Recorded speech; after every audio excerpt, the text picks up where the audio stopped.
21 మంది మైనర్లకు నరకం చూపించినోడికి మరణ శిక్ష. చిన్న పెద్ద అన్న తేడా లేదు, ఆడమగ అన్న పట్టింపు లేదు. 6 ఏళ్ల నుంచి 16 ఏళ్ల వయసు వారు కనిపిస్తే చాలు వాడిలో కామపిశాచి నిద్రలేస్తోంది. పిల్లల్ని కంటికి రెప్పలా కాపాడాల్సిన వార్డెన్ స్థానంలో ఉండి దుర్మార్గంగా వ్యవహరించిన కాంబాంధుడికి కోర్టు సంచలన తీర్పును ఇస్తూ మరణ శిక్షను ఖరారు చేసింది.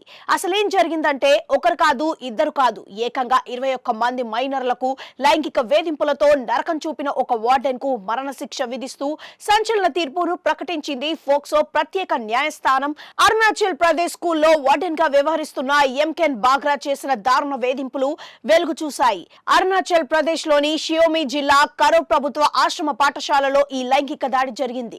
తమ 12 ఏళ్ల కవలలు కుమార్తెలను హాస్టల్ వార్డెన్ ఎంకెన్ బాగ్రా లైంగికంగా వేధిస్తున్నట్లుగా గత ఏడాది నవంబర్లో బాధితురాలి తండ్రి ఒకరు కంప్లైంట్ చేశారు.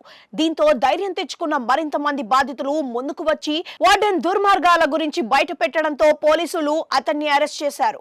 ఇతడి దారుణాలపై పెద్ద ఎత్తున ఆరోపణలు రావడంతో ప్రత్యేక దర్యాప్తు టీంలను ఏర్పాటు చేశారు.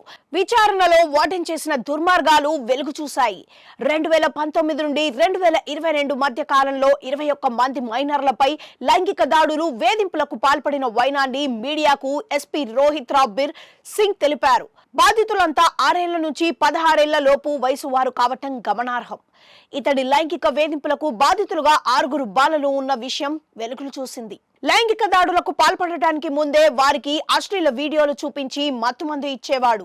ఆ విషయాన్ని బయట పెడితే చంపేస్తానని బెదిరింపులకు దిగేవాడు. ఇతడి దుర్మార్గాల గురించి తెలిసి కూడా బయట పెట్టని ప్రిన్సిపల్ కు, మహిళా హిందీ టీచర్ కు 20 ఏళ్ల చొప్పున కఠిన కారాగార శిక్షను విధిస్తూ ఫోక్సో కోర్టు తీర్పును ఇచ్చింది. లైంగిక వేధింపుల ఉదంతంలో ఒకరికి మరణ శిక్ష విధించడం ఇదేనని చెబుతున్నారు.